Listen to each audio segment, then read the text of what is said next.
Welcome to our channel. Today we how to backup Docker images to a private registry, complete guide step by step clearly.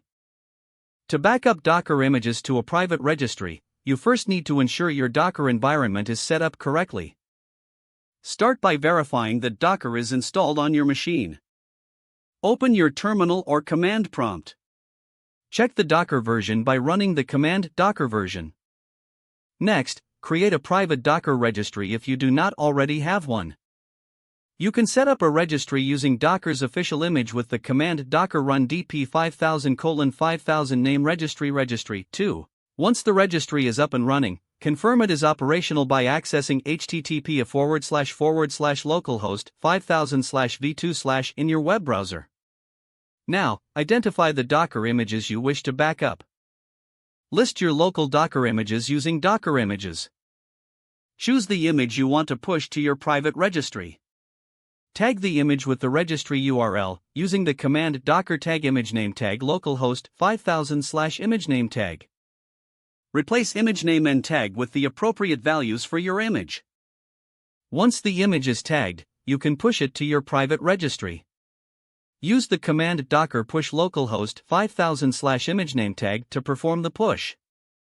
Wait for the process to complete.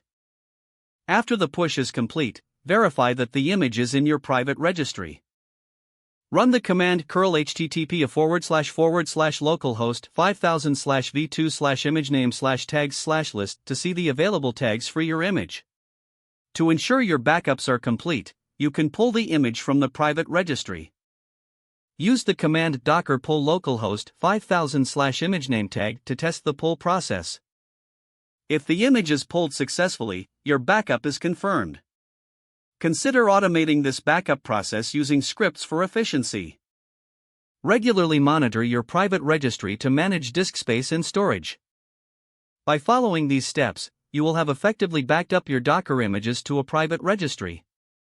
If the page does not load, refresh the browser or try again in a private or incognito window. Make sure you are using the correct email address, then retype it carefully to avoid small typos. If your password is not accepted, use the reset option and create a new strong password you can remember. Check your spam folder for verification or security emails, then complete any requested confirmation steps.